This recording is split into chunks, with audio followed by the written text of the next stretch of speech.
Hello my dear friends, आज हम start करते हैं नेक्स्ट रीडिंग। इस रीडिंग में आपको फिर कुछ नए ट्रिक्स मिलेंगे, कुछ नए तरीके मिलेंगे कि हम किस तरह से अपनी जो रीडिंग को इम्प्रूव कर सकते हैं। आप भी मेरे साथ साथ रीडिंग कीजिए। अगर आपको लगता है आप साथ में करके इम्प्रूव कर सकते हैं तो आप साथ में कर सकते हैं। तो चलो स्टार्ट करते हैं बिना समय गवाए हुए। तो इस क्वेश्चन में सबसे पहले हमें, अगर हम देखें तो हमें कुछ क्वेश्चन दिए गए हैं। मैंने स्क्रीन पर साथ में वो क्वेश्चंस को सेट किया आपको कि देखो 1 से 6 क्वेश्चन हमें दिए गए हैं। तो वो 6 क्वेश्चंस क्या हैं, आपके पास ये लिस्ट ऑफ हेडिंग की तरह ही क्वेश्चंस हैं। यहाँ पर हमें सबसे पहला काम है, हमें इन क्वेश्चंस को पढ़ना है और इसमें से इंपॉर्टेंट वर्ड जो की वर्ड्स बना सकते हो आप, उसको बनाना है। तो चलिए स्टार्ट करते हैं। जैसे कि सबसे पहले आपको दिया हुआ है a change in conservation classification, यानी चेंज की बात कर रहा है।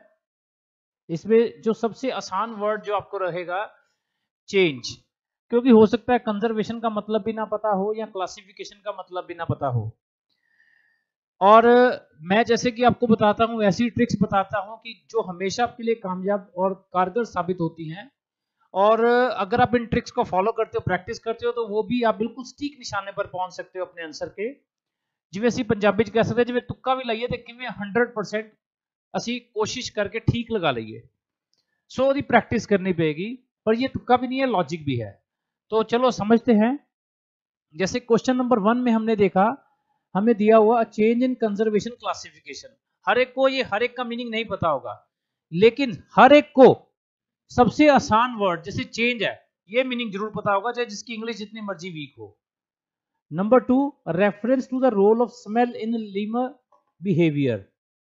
सो ये है रोल ऑफ, हमारे पास वर्ड है role of smell. Role of smell, तो ये सबसे आसान वर्ड जो था हमें पिक कर लिया, रोल ऑफ स्मेल। तीसरा क्वेश्चन है हमारे पास, a reason why lemurs are popular. तो इसमें सबसे आसान वर्ड हमें दो मिले, एक मिला पॉपुलर और दूसरा वर्ड मिला रीजन। ये दो वर्ड, मैं वो वाले वर्ड को पिक कर रहा हूं जो वर्ड हर एक को समझ लग जाएंगे, चाहे उसका बेस कैसा भी है। ठीक है, उसके हिसाब से समझाने की कोशिश कर रहा हूं। Number 4, an explanation of noises made by the lemur. Noises की बात कर रहा है, नॉइस, तो उसकी एक्सप्लेनेशन, ये भी वर्ड हमें समझ लग जाएगा। Number 5, description of lemurs chosen living spaces. तो यहां पर जो समझ आ रहा है लिविंग स्पेसेस, ठीक है, live, where do you live, जैसे कई बार हम पूछते हैं। सो लिविंग स्पेसेस, ये भी क्वेश्चन समझ आ गया, एक की वर्ड हमारे पास। और क्वेश्चन नंबर 6 है, a summary of how the ring tail lemur society function. How, how means कैसे, कई बार पूछा जाता है, आपसे पूछा जाता है, हर एक को पता होता है, जिसकी इंग्लिश नहीं भी आती है वो पूछ लेता है how are you. So how society functions, society काम कैसे करती है। तो ये वाले जो वर्ड से हमारे पास बहुत ही आसान आसान वर्ड हमने पिक करके, नोट करके अपने दिमाग में रख लेने हैं। आप वहां पर चाहे इसको सर्कल करो, चाहे वहां पर आप इसको अंडरलाइन करो, चाहे कुछ भी ना करो, लेकिन दिमाग में ये वर्ड जरूर होने चाहिए, ताकि जब आप रीडिंग करोगे तो ये वर्ड आपको जहां पर भी मिलेंगे वहां पर हमारा आंसर मिल जाएगा। अब हमारे पास क्या सिचुएशन क्या दे रखी है, हम इस सिचुएशन को पढ़ते हैं। हमें दे रखा है, आप चेक कर सकते हो, हमें क्या दे रखा है, रीडिंग पैसेज 1 है 7 पैराग्राफ ए टू जी। हमें इंस्ट्रक्शन जरूर पढ़नी है पहले कि रीडिंग पैसेज 1 में जो आपको पैराग्राफ दिए हुए हैं A to G, which paragraph contain the following information, कौन से पैराग्राफ में कुछ इंफॉर्मेशन मिलती है। Write the letter A to G in boxes 1 to 6, A से जी तक जो आपको पैराग्राफ लिखने हैं, A B C D E F G. तो पहले अपने काउंट कर लेने हैं कितने पैराग्राफ्स हैं। पैराग्राफ है 7, लेकिन क्वेश्चन आपके पास है 6। इसका मतलब ये है कि कम से कम एक पैराग्राफ जो है वो बेकार में है, वो सिर्फ कंफ्यूज करने के लिए है, वो आपका टाइम वेस्ट करने के लिए दिया हुआ है। पहली चीज को ये समझना है। उसके बाद हमें ये लिखा हुआ है एनबी, यानी ये हमें कुछ इंपॉर्टेंट नोट दिया हुआ है। वो क्या लिखा हुआ है, you may use any letter more than once. आप एक लेटर का एक से ज्यादा बार प्रयोग भी कर सकते हो, यानी ऐसा अक्सर पाया जाता है, अगर आपको ये नोट दिया होता है तो एक क्वेश्चन जो होगा उसका आंसर रिपीट कर ही जाएगा, यानी एक क्वेश्चन का आंसर, यानी दो क्वेश्चन का आंसर एक पैराग्राफ में आपको मिलेगा ज्यादातर। सो अब हमारे पास, यानी कहने का मतलब है 7 पैराग्राफ बने, 7 पैराग्राफ में से 6 क्वेश्चन करने हैं, और 2 पैराग्राफ ऐसे होंगे, कम से कम 2 पैराग्राफ ऐसे होंगे जो बिल्कुल बेकार होंगे, जिसका उसका यूसेज नहीं होगा। सो 1 से 2 पैराग्राफ ऐसे हो सकते हैं। अब ज्यादातर बच्चों की मिस्टेक कहां पर होती है, पहले उस चीज को समझते हैं। हमारा पास जो पैसेज है, रीडिंग पैसेज 1 है, रिंग टेल लीमर। तो मिस्टेक कहां पर होती है, जैसे ही हमारे पास जो पैसेज आता है, मैं आपको पैसेज शो करता हूं, ये हमारे पास पैसेज आना शुरू हो गया। जैसे ही हमारे पास पैसेज आता है तो बच्चे मिस्टेक क्या करते हैं, क्वेश्चन नंबर 1 पढ़ा उन्होंने पहले क्या करना है, क्वेश्चन नंबर 1 पढ़ना है। तो जैसे हमारे पास क्वेश्चन नंबर 1 दिया हुआ है, a change in conservation classification, तो उन्होंने क्या करना है, ए से लेकर जी पैराग्राफ तक वो क्वेश्चन का आंसर ढूंढना शुरू कर देना। जो लोग मेरी वीडियो सुन रहे हैं वो भी इस चीज को गौर करें, क्या वो भी ऐसा करते हैं कि नहीं करते। उन्होंने क्या करना है, क्वेश्चन नंबर 1 देखा तो पहला पैराग्राफ ए पढ़ना है, उसमें नहीं मिला, फिर पैराग्राफ बी पढ़ना है, उसमें नहीं मिला, फिर सी पढ़ना है, फिर डी पढ़ना है। मान लो वो क्वेश्चन मिला लास्ट में जाके एफ पैराग्राफ में, तो उन्होंने ए बी सी डी ई सारे पैराग्राफ पढ़ लिए, एक क्वेश्चन के लिए 5 पैराग्राफ पढ़ने पड़ गए। उसी तरह से बी पैराग्राफ, फिर दूसरा क्वेश्चन पढ़ना शुरू करना है, तो उसके लिए भी फिर ए से दोबारा से शुरू करना है। उससे क्या होगा, फिर तीसरा क्वेश्चन पढ़ना है, फिर ए से दोबारा शुरू करना है। उससे क्या होता है या क्या होगा, आपका टाइम वेस्ट होगा। एक क्वेश्चन पढ़ने के लिए आपने 5 पैराग्राफ पढ़े, दूसरा क्वेश्चन पढ़ने के लिए 4 पैराग्राफ पढ़े या 3 पैराग्राफ पढ़े, तीसरा क्वेश्चन पढ़ने के लिए 2 पैराग्राफ पढ़े, तो कितना टाइम वेस्ट हुआ। यानी एग्जामिनर ने पहले ही 6 क्वेश्चन आपको ये दे दिए और आपके 6 क्वेश्चन में आपने 15 मिनट खराब कर दिए और टाइम मैनेजमेंट सारी उड़ गई। उसके बाद क्या होगा, स्ट्रेस, कि अभी तो मेरे सिर्फ 6 क्वेश्चन ही हुए हैं, 15 मिनट हो गए, 20 मिनट हो गए, मेरी सारी रीडिंग पड़ी हुई है। तो फिर जब स्ट्रेस आता है तो फिर उसके बाद इंसान के दिमाग में आता जाता ही भूल जाता है और बाद में हम कहते हैं रीडिंग खराब हो गई। तो ऐसे क्वेश्चन को हैंडल करने के लिए हमें ट्रिक्स को फॉलो करना पड़ता है, टेक्निक्स को फॉलो करना पड़ता है। तो चलो आइए हम सीखते हैं। जैसे कि मैंने पहले बताया कि हमें सबसे पहले इन क्वेश्चंस को टिक कर लेना है, मार्क कर लेना है। मैंने हाईलाइट कर दिए हैं वो सारे पैराग्राफ्स। तो हमने क्या करना है, जो ट्रिक मेरी क्या करना, आपने क्या फॉलो करना है, आपने सबसे पहले पैराग्राफ ए से शुरू करना है। आपने क्वेश्चन सिर्फ पढ़ के रख लिए, अब क्वेश्चन को ढूंढना नहीं है, आपने बस पहले पैराग्राफ ए पैराग्राफ का खास तौर पे पहली और लास्ट लाइन को खास तौर पे ध्यान से पढ़ना है। हाँ, अगर ना मिले पहली और लास्ट लाइन तो सेकंड लाइन पढ़ के देख सकते हो, क्योंकि पहली दूसरी लाइन को ही सारे पैराग्राफ में एक्सप्लेन किया जाता है। तो चलो हम स्टार्ट करते हैं। आप ए पैराग्राफ पढ़ सकते हो। तो ए पैराग्राफ आपने पढ़ा, ए पैराग्राफ पढ़ा, one of the most loved animals found in zoo is the ring tail lemur, noted for its long black and white ring tail. The popularity of animals soared after it was featured of a main character in a series of animated films that have appeared in cinemas globally since 2005. जैसे कि मैंने आपको बताया कि आपने पहली आखिरी line या सेकंड लाइन पढ़ लेनी है ध्यान से। अब आपने क्या करना है, जो ये पहली लाइन पढ़ी है या जो आखिरी लाइन पढ़ी है, जो सेकंड लाइन पढ़ी है, उसमें से जो वर्ड आपको समझ आए हैं और जो वर्ड आपने कीवर्ड बनाए थे उसके साथ आपने टैली करना है।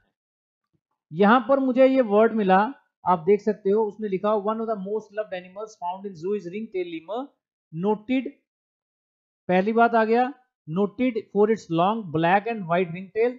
द पॉपुलैरिटी, पॉपुलैरिटी की बात कर रहा है, तो किसी ना किसी क्वेश्चन में पॉपुलैरिटी की बात हुई थी।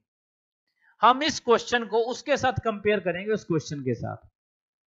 तो हम उस क्वेश्चन को पढ़ते हैं। वो क्वेश्चन नंबर क्या था हमारे पास, आप चेक कर सकते हो वो क्वेश्चन क्या था। आप क्वेश्चन नंबर आप देखोगे थर्ड, आप थर्ड क्वेश्चन पढ़ सकते हो। थर्ड क्वेश्चन में क्या लिखा हुआ है, reason why lemurs are popular. तो देखो पॉपुलैरिटी की बात होगी, अ रीजन, एक रीजन बता रहा है, तो आप उसको देख लो। पहली बात पॉपुलैरिटी की बात इसमें कर रहा है, क्लू मिल गया। मान लो आपके पास टाइम शॉर्ट हो, ये पैराग्राफ लास्ट में आ जाए या शुरू में आ गया तो जल्दी जल्दी करना है। अगर आपने कर भी लिया इस तरह से, मान लीजिए हमें तो पता लग गया कि भाई ये हमारा आंसर बन गया, मान लीजिए अगर इन केस अगर आपको डाउट है, अगर आपको लग रहा है गलत हो गया, तो फिर भी आप बाकी क्वेश्चन सारे ठीक कर सकते हो, उस पर टाइम सेव कर सकते हो ज्यादा इस पे बजाय टाइम खर्च करने के। कुछ तो हमें मिल गया, और इतना है, अगर ये चीज कर लोगे तो चांसेस गलत होने के कम हो जाएंगे आपके। ठीक है, अब इसमें अगर आपको डाउट लगे तो अ रीजन दिया हुआ है, एक कारण, तो इस आप पैराग्राफ को पढ़ लोगे तो आपको पता भी लग जाएगा एक कारण की बात वहां पर क्या कर रहा है। ठीक है, और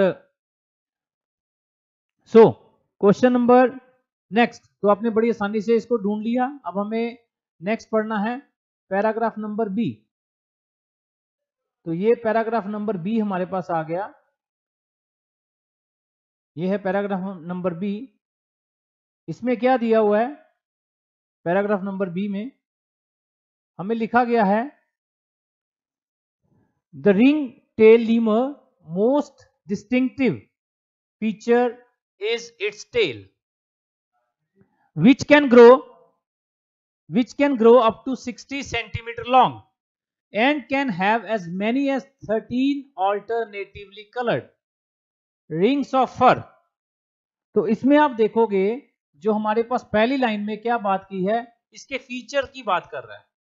तो किसी भी क्वेश्चन में आप चेक करो जो हमने मार्क किए थे उसमें फीचर्स की बात की थी, तो चेक कर लेते हैं क्या क्या था। पहले क्वेश्चन में चेंज की बात थी, दूसरे क्वेश्चन में स्मेल की बात थी, तीसरे क्वेश्चन में रीजन या पॉपुलैरिटी की बात थी, चौथे क्वेश्चन में नॉइसेस की बात थी, पांचवें क्वेश्चन में लिविंग स्पेस की बात है, और छठे में जो है फंक्शंस की बात है, हाउ सोसाइटी फंक्शंस। तो यानी हमें थोड़ा आइडिया हुआ कि इसमें तो ऐसा कुछ नहीं कहा गया कि जिसमें जो हमने क्वेश्चंस मार्क किए थे, क्योंकि इसमें तो सिर्फ बता रहा है कि उसकी 60 सेंटीमीटर लॉन्ग है, 13 ऑल्टरनेटिव कलर है, उसके फीचर्स की बात कर रहा है। तो फीचर्स यानी क्वालिटीज की बात कर रहा है, वो किसी भी क्वेश्चन में नहीं थी। सो इसलिए हम इस क्वेश्चन को फिलहाल, इस पैराग्राफ को, क्योंकि हमारे पास बताया था कि एक या दो पैराग्राफ बेकार वाले होंगे, फिलहाल इसको ये लेके चलेंगे, इसमें ऐसा कुछ नहीं मिला हमें, तो हम इसको ड्रॉप कर देंगे, इसको आगे चलेंगे। हाँ, इसकी लास्ट लाइन भी पढ़ सकते हो, कई बार फर्स्ट लाइन में नहीं, या सेकंड लाइन में है, या लास्ट लाइन में है। मैं पढ़ देता हूँ आपके लिए ताकि आपको थोड़ा सा क्लियर हो जाए। सेकंड लाइन में लिखा हुआ the lemurs face, hands and feet are predominantly white but the face is characterized by dark. Characterize यानी फीचर्स की बात ही कर रहा है, तो बार बार फीचर्स को ही बता रहा है। सो इसलिए इसमें लास्ट लाइन में हमें क्या दिया हुआ है, the ring tail lemur is mostly spotted during the day as this is when it is most active and it can be often be seen sunbathing. तो हमें इसमें भी अभी तक कुछ नहीं मिला। तो नेक्स्ट आ जाओ सी पैराग्राफ के ऊपर। तो इस पैराग्राफ को हम छोड़ देंगे कि हमें इसमें से कुछ भी नहीं मिल रहा है। सो सी पैराग्राफ के ऊपर आ गए, due to the isolated geographical location. अब उस जियोग्राफिकल लोकेशन का हमें नाम भी दिया गया है, द आइलैंड इज होम।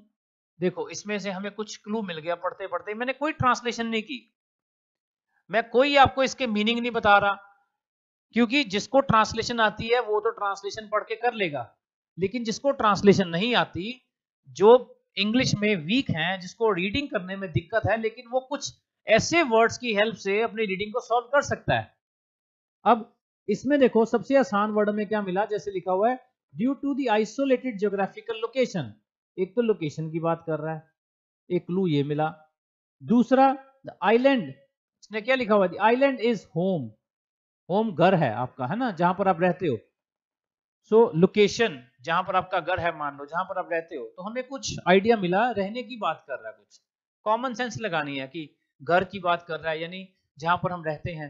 तो एक लिविंग वाला क्वेश्चन आया था हमारे पास, तो हम उस क्वेश्चन को देखेंगे कि लिविंग वाले क्वेश्चन में क्या बात थी। तो आप चेक करो वो लिविंग वाला क्वेश्चन आपके पास क्या था, वो क्वेश्चन नंबर आपके पास 5वां क्वेश्चन था, आप चेक कर सकते हो। तो 5th क्वेश्चन में क्या दिया हुआ है, description of lemurs chosen living spaces. So living यानी रहने के लिए, तो क्लू मिल गया कि ये आंसर इसका होगा। देखो ये भी हमें पहली लाइन से मिल गया, पहला क्वेश्चन भी हमें पहली या दूसरी लाइन में से मिल गया था, तो ये वाला क्वेश्चन भी हमें पहली लाइन में से मिल गया। बिना समय गवाए हुए, हमारे पास बहुत सारे ऐसे बच्चे हैं जो जिनको रीडिंग या जिनकी इंग्लिश बहुत वीक है, तो ये टेक्निक्स को फॉलो करते हैं, प्रैक्टिस करते हैं और बहुत अच्छे से बैंड स्कोर ले जाते हैं। ऑनलाइन बच्चे बहुत दूर से भी पढ़ते हैं, जिनको पता है कि इतनी दूर से नहीं आया जा सकता, अलग अलग शहरों से, अलग अलग स्टेट से, वो भी बच्चे ऑनलाइन भी पढ़ते हैं। सो आप कोशिश करो, अगर आपको लगे दिक्कत तो बाकी आप कांटेक्ट कर सकते हो व्हाट्सएप पे या कॉल करके आप मुझसे पूछ सकते हो। और उसके बाद है नेक्स्ट है क्वेश्चन नंबर थर्ड पढ़ने की बजाय हम पहले ए पैराग्राफ पढ़ लिया, बी पैराग्राफ पढ़ लिया, अब हम सी पैराग्राफ की तरफ आते हैं। सी पैराग्राफ पढ़ लिया, सॉरी, अब हम डी पैराग्राफ की तरफ आते हैं।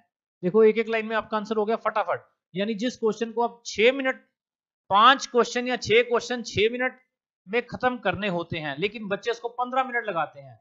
मैं इन 6 क्वेश्चन को आपको 2 या 3 मिनट में सॉल्व करने की प्रैक्टिस बता रहा हूं। जितने भी 10 या 12 मिनट आपके बचे, वो 10 या 12 मिनट आप लास्ट पैसेज जो आपको लगता है सबसे टफ आता है या टफ होता है, या जो पैसेज आपको टफ लगता है उस पर टाइम स्पेंड कर सकते हो। अब पैराग्राफ डी की बात करते हैं, तो चलिए आइए डी पैराग्राफ पढ़ते हैं। Communication between ring-tail lemurs has provided a rich topic for study, as it is one of the most vocal primates. Scientists have classified a variety of calls used for different purposes. और ये हमें दिया गया है, यहां पर हमें कुछ क्लू मिला। For example, a barking sound, एक बार्किंग साउंड का क्लू मिल रहा है ना, क्योंकि वोकल की बात कर रहा है। बार्किंग साउंड हमें एक क्लू मिला। उसके बाद एक लास्ट लाइन पढ़ लेते हैं। Lemurs also communicate through scent. Scent समझते हो आप क्या होता है? ये भी हमें दूसरा क्लू मिला, यानी एक पहली लाइन में से क्लू मिला था, एक हमें लास्ट लाइन से क्लू मिल गया, एक फर्स्ट लाइन से क्लू मिल गया, एक लास्ट लाइन से क्लू मिल गया। सेंट, अब हम देखेंगे कौन से क्वेश्चन में बार्किंग की बात हुई थी या साउंड की बात हुई थी, या कौन से क्वेश्चन में सेंट की बात हुई थी। तो आप क्वेश्चन आपके स्क्रीन पर हैं, आप पढ़िए। हमारे पास पहला क्वेश्चन था चेंज के बारे में था, दूसरा क्वेश्चन था रोल ऑफ स्मेल। आप चेक कर सकते हो क्या दिया हुआ था, रोल ऑफ स्मेल। तो स्मेल मींस सेंट, वहां से मतलब कम्युनिकेट, जो उसे आप अंदाजा लगा सकते हो, कम्युनिकेट नहीं अंदाजा लगा सकते हो, स्मेल और सेंट, वहां से आप अंदाजा लगा सकते हो कि हाँ भी smell is related to scent. तो कुछ क्लू मिल गया कि भाई इसका आंसर इस पैराग्राफ में हमें मिल जाएगा। मैं तो आपको क्लू बता रहा हूं कि क्लू किस तरह से ढूंढने हैं, किस तरह से टाइम सेव करना है, किस तरह से आपको अपनी रीडिंग को जल्दी जल्दी बिना टेंशन लिए, बिना स्ट्रेस लिए जल्दी से जल्दी कवर अप करना है। और जिस तरह से आप तुक्का लगाते हो, मैं पंजाबी ਚ ਕਹਾਂਗਾ, जिस तरह ਤੁਸੀਂ तुक्का लगाते हो, अगर ਤੁਸੀਂ ਇਹ ਮੈਥਡ ਫੋਲੋ ਕਰ ਲਓ, ਇਹ ਤੁਹਾਡੇ ਤੁੱਕੇ ਨੂੰ ठीक कर देगा और ਤੁਹਾਡੇ आंसर ठीक होने शुरू हो जाएंगे, और रीडिंग तो ਜਿਹੜਾ डर है वो निकलना शुरू हो जाएगा। और एक यहां पर और बात हुई थी, जो पहली लाइन में बात हुई थी, साउंड की बात हुई थी। तो साउंड की बात देखते हैं, क्वेश्चन में हमने जो हमने हाईलाइट किए थे वो क्या थी। देखो फोर्थ क्वेश्चन में भी है, an explanation of noises made by the lemur. So sound की बात भी कर रहा है और स्मेल की बात भी कर रहा है। यानी मैंने बताया था कि एक पैराग्राफ ऐसा हो सकता है या दो पैराग्राफ ऐसे हो सकते हैं जिसमें एक से ज्यादा आंसर भी मिल सकते हैं। तो आपने ट्रिक वही फॉलो करनी है, पहली लाइन और लास्ट लाइन को ध्यान से पढ़ लेना है। तो इसमें देखो हमें दो क्वेश्चन के आंसर मिल गए, तो इसीलिए हमारे पास इसके आंसर भी, नेक्स्ट देखते हैं, इसके आंसर भी मिल गए। अब आ जाओ क्वेश्चन नंबर की बजाय हम वैसे ही पैराग्राफ की तरफ देखते हैं। नेक्स्ट पैराग्राफ है हमारे पास ई पैराग्राफ। अब हमारे पास बचे तीन पैराग्राफ, पैराग्राफ ई, पैराग्राफ एफ, पैराग्राफ जी। तो पैराग्राफ ई, पैराग्राफ एफ, पैराग्राफ जी बच गए हैं। तो देखते हैं पहला first sentence, fights over territory are most often performed by dominant females within the group which is also known as troop। अब इसमें बात कर रहा है फाइट और बात कर रहा है डोमिनेंट फीमेल्स, इसमें ये वर्ड्स हमें मिले। और एक लास्ट लाइन भी पढ़ लेते हैं इसमें।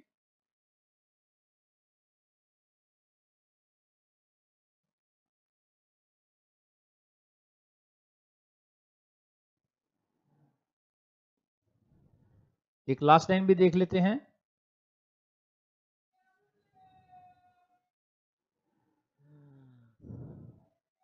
और फर्स्ट लाइन को एक बार फिर दोबारा से, और लास्ट लाइन को ये हमें दिया गया है। Fights over territory are most often performed by dominant females. Fights की जाती हैं डोमिनेंट फीमेल के द्वारा within the group which is also known as troop. In fact troop is largely controlled by females. Troop is largely controlled by females, यानी हमें ये बता दिया है इसने कि कंट्रोल किया जाता है फीमेल्स के द्वारा। ये वर्ड हमें समझ आ गया, कंट्रोल्ड बाय फीमेल्स, यानी फीमेल इसको चलाती हैं ज्यादातर, उसने यही लिखा है ना, लार्जली कंट्रोल बाय फीमेल्स। तो यानी जो उनकी सोसाइटी है वो कैसे काम करती है, फीमेल से काम करती है, फीमेल उसको चलाती हैं। तो हमने वो पढ़ा था क्वेश्चन। तो आप 6 क्वेश्चन दे सकते हो। A summary of how the ring tail lemur society function, किस तरह से वो सोसाइटी काम करती है। अब हमारे पास लास्ट पैराग्राफ 2 बचे, एक सेकंड लास्ट और एक लास्ट पैराग्राफ एफ और एक पैराग्राफ जी। पैराग्राफ एफ क्या कह रहा है, एक इसको भी आप चेक कर सकते हो। Intelligence in primates has long been a focus of studies, especially their ability to use and create tools। तो इसमें बात कर रहा है स्टडीज की, इंटेलिजेंस की। तो आपने जितने भी क्वेश्चन पढ़े थे, ना ही उसमें कोई इंटेलिजेंस की बात थी, ना ही उसमें कोई स्टडीज की बात थी, ठीक है, और ना ही उसमें कोई एबिलिटी की बात थी, तो किसी भी क्वेश्चन में नहीं थी। अब हमारे पास एक ही क्वेश्चन बचा हुआ पैराग्राफ 2 है, इट मींस हमें इसको भी और लास्ट पैराग्राफ को भी पढ़ लेना है। जो दोनों में से आंसर मिलेगा, जो हमें क्लू मिलेगा, उसके ऊपर आंसर लगा देंगे। तो ये था हमारे पास एफ, और लास्ट वाला जी पढ़ लेते हैं। कहता है while the ring tail lemur is surviving well in captivity, the wild population is suffering। according to research 95% of wild population has disappeared since 2000। in 2017 it was reported that there were around 2000 lemurs left in the wild। so सिर्फ कहता है 2000 बच गए, ठीक है। Population disappeared, population has disappeared. आगे भी दिया हुआ है डिक्लाइन इन नंबर्स, कुछ क्लू मिल रहे हैं, आप देखो नंबर्स डिक्लाइन हो रहे हैं। लास्ट लाइन पढ़ लेते हैं हम इसकी। सो लास्ट लाइन में क्या कह रहा है, लास्ट लाइन भी चेक कर सकते हो। Decline in population, first line second paragraph की, डिक्लाइन इन पॉपुलेशन। तो यहां से भी हमें कुछ समझ आ रहा है। क्वेश्चन हमारे पास एक क्या था, सिर्फ एक ही क्वेश्चन बचा हुआ था, a change in conservation classification, change बदलाव। तो बदलाव जब डिक्लाइन करेगा तब भी बदलाव होगा, अगर इंक्रीज करेगा तब भी बदलाव होगा, डिक्रीज करेगा तब भी बदलाव होगा। एक एफ पैराग्राफ था, एक जी पैराग्राफ था। अब आपने क्लू लगाना है, एफ पैराग्राफ में बात कर रहा है इंटेलिजेंस की, जी पैराग्राफ में बात कर रहा है डिक्लाइन की, कम हो रहे हैं। तो अब देखो चेंज किस में है, इंटेलिजेंस वाले में तो चेंज की बात नहीं कर रहा, लेकिन इसमें लास्ट पैराग्राफ में चेंज की बात कर रहा है। उसने बोला है कि वो डिक्लाइन हो रहे हैं, यानी चेंज आ गया। पहले उनकी मान लो पॉपुलेशन अगर सपोज करो पहले 100 थी, चेंज हो गया मान लो 50 रह गई, तो चेंज आ गया ना 50 का। तो इस तरह से हमें कुछ कॉमन सेंस लगा के हमने अपने आंसर्स को ठीक कर लेना है। तो इसलिए हमारे पास जो एक आंसर बचा हुआ था वो लास्ट पैराग्राफ जी पैराग्राफ, यानी फर्स्ट क्वेश्चन का आंसर जी पैराग्राफ का बन गया। अब आइए नेक्स्ट क्वेश्चंस के ऊपर आते हैं। क्वेश्चन नंबर 7 to 10, उसने लिखा हुआ answer the question below, choose no more than, write your answer in boxes. अब इसको हमें नेक्स्ट क्वेश्चंस को पढ़ना है।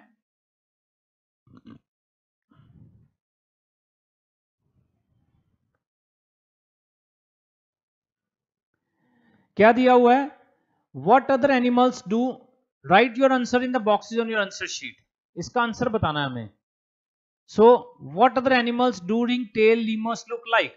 तो क्वेश्चन पढ़ा, हमारे पास जो क्वेश्चन आया है, what other animals do ring tail lemurs look like. तो इसमें से सबसे आसान वर्ड आपको मिला look like. Other animals, what other animals do ring tail lemurs look like? Look like किसकी तरह दिखते हैं ना, लुक लाइक जैसे आप कहते हो ही लुक्स लाइक, है ना, सो किसकी तरह दिखता है, तो लुक लाइक यानी किसकी तरह उसका चेहरा मिलता है, किसकी तरह वो दिखता है, किसकी, सो लुक लाइक, है ना। So question number 8, question number 8 check कर सकते हो, उसमें क्या लिखा हुआ है, in addition to its limbs where else can dark skin be observed in the lemur? In addition to its limbs, in addition आपको पता है इसके अलावा, in addition to limbs where else dark skin की बात कर रहा है, be observed, dark skin be observed, lemur के अलावा, है ना, लिम्स के अलावा डार्क स्किन कहां पे देखी जा सकती है? Where are the lemurs preferred forest located in south eastern? Where are the lemur preferred forest, preference की बात कर रहा है, तो आप इसमें से जो वर्ड समझ आ जाए वो नोट कर लिया। और question number 10, what sounds do lemurs make to mark their territory? Sounds की बात कर रहा है, साउंड्स वाला पैराग्राफ हमने पढ़ा ही था, तो चलो ये 4 क्वेश्चन हमने मार्क कर लिए, तो one by one in questions के ऊपर आते हैं। पहले क्वेश्चन आता है 7th, तो 7th क्वेश्चन हम पढ़ते हैं पैराग्राफ। सो सबसे पहले वापस चलते हैं, क्योंकि हमने एफ पैराग्राफ तक सारे पढ़ लिए, इट मीन्स हमें उसको देखना पड़ेगा कि क्वेश्चन कहां से स्टार्ट होता है। तो अब आपको स्किमिंग स्ट्रेटजी यानी जो आपने कीवर्ड मार्क किए फटाफट उसके जैसे कीवर्ड देखने हैं। तो पहला क्वेश्चन है लुक लाइक, किसकी तरह दिखते हैं, है ना, तो वो पढ़ना शुरू करना है, वो आप पढ़ोगे। अपने स्किमिंग स्ट्रेटजी फटाफट आपने पढ़ना शुरू कर देना। आप स्क्रीन के ऊपर आपके पास है और क्वेश्चंस हैं, पैराग्राफ है, तो आप इसमें से देखते जाओ कि कहां पर पहला क्वेश्चन जो लुक लाइक आया है कहां पर हमें मिलता है। मैं थोड़ा सा धीरे धीरे इसको चलाता हूं स्क्रीन को, आप भी कोशिश करो।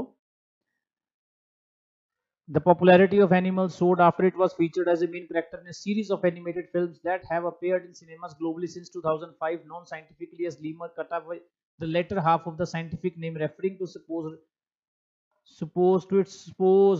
resemblance। आ गया resemblance, जब आप स्किमिंग स्ट्रेटजी लगाओगे तो आपको कुछ वर्ड मिलने शुरू हो जाएंगे। रिजेम्बलेंस, लुक लाइक किसकी तरह दिखता है, रिजेम्बलेंस किसकी तरह दिखता है, कई बार कहते हैं ना योर रिजेम्बलेंस इज लाइक, है ना, तुम्हारी रिजेम्बलेंस वैसी है, तो रिजेम्बलेंस यानी लुक लाइक, कैसा दिखते हैं, किसकी तरह दिखते हैं। सो रिजेम्बलेंस, तो रिजेम्बलेंस किसके जैसी है, वो आंसर दिया हुआ है, ये आंसर हमें दिया हुआ है रिजेम्बलेंस, तो ये आंसर हमें दिया हुआ है, आप इसको देख सकते हो। तो हमारे पास आंसर हमारे सामने आ गया, द डोमेस्टिक कैट। तो वहां पर देख लेना है आंसर कितने मैक्सिमम वर्ड्स में देना है, उसी हिसाब से अपने आंसर लिख लेना है। तो पहला आंसर हमें मिल गया। नेक्स्ट हमारा जो क्वेश्चन था, नेक्स्ट क्वेश्चन क्या था, in addition to limbs where else can dark skin be observed? तो डार्क स्किन वाला पॉइंट देखो, डार्क स्किन कहां पर है, वो हमें क्वेश्चन कहां मिलता है डार्क स्किन। तो ए पैराग्राफ आपने पढ़ लिया है, तो बी पैराग्राफ की तरफ चलते हैं, क्योंकि इसकी फिर उसी हिसाब से नेचुरली अगर ए पैराग्राफ में मिल गया तो हो सकता है आप स्किमिंग स्ट्रेटजी अपनाना। मैं थोड़ा सा वीडियो को फास्ट भी कर रहा हूं ताकि आपका टाइम भी बच जाए। तो हम देखते हैं डार्क कलर की बात कहां पे करता है। तो नेक्स्ट पैराग्राफ पढ़ना शुरू किया, the ring tail lemur most distinctive feature in its tail which can grow up to 60 cm long and can have as many as 13 alternatively colored rings of fur. The lemur face, hands and feet are predominantly white. Just second, यहां पर आ गया, the lemur's face, hands and feet are predominantly white but the face is characterized by dark मिल गया आपको। तो जब आपके पास ये word आ गया डार्क कलर की बात कर रहा है तो आपने वहां पर रुक जाना है, ट्रेस कर ली, जब आपने लोकेशन ट्रेस कर ली तो अब आपने 2, 4, 5 सेकंड का विराम लेना है कि हाँ अभी मेरे को लोकेशन ट्रेस हो गई। एकदम से आंसर नहीं लगा देना, अब यहां पर आंसर को थोड़ा सा 2, 4, 5 सेकंड देख लेना है कि ताकि आंसर पास पहुंच के भी गलत ना कर दे। तो आप चेक कर सकते हो। सो कहां पर है, आपको थोड़ा सा मैंने क्लू दे दिया है, आप थोड़ा सा देखो इसका आंसर क्या हो सकता है। 10 सेकंड आपको देता हूं, आप इसका आंसर देखिए और मुझे बताइए इसका आंसर क्या हो सकता है।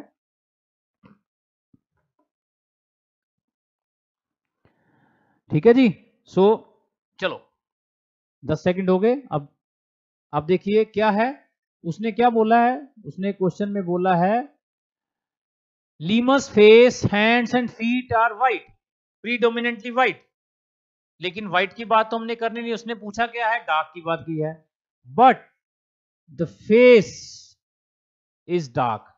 तो क्वेश्चन में भी क्या पूछा था, क्वेश्चन में भी क्या पूछा था, लिम्स के अलावा क्या पूछा था, डार्क स्किन कहां पर मिलती है ना, डार्क स्किन कहां पर ऑब्जर्व की जाती है, तो उसने साफ साफ लिख दिया फेस के ऊपर। सो आंसर क्या बन गया, द फेस। नेक्स्ट क्वेश्चन है हमारा, where are lemurs preferred forest located. तो प्रेफरेंस की बात है, प्रेफर्ड फॉरेस्ट लोकेटेड वो चीज है, तो हम वो देखते हैं कहां पर है। नेक्स्ट पैराग्राफ चलते हैं।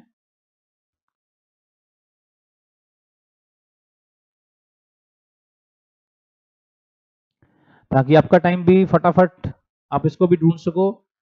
जब आपके पास साथ में शीट होगी आपके पास, तो आप जल्दी जल्दी से इसको कवर कर पाओगे। ठीक है। सो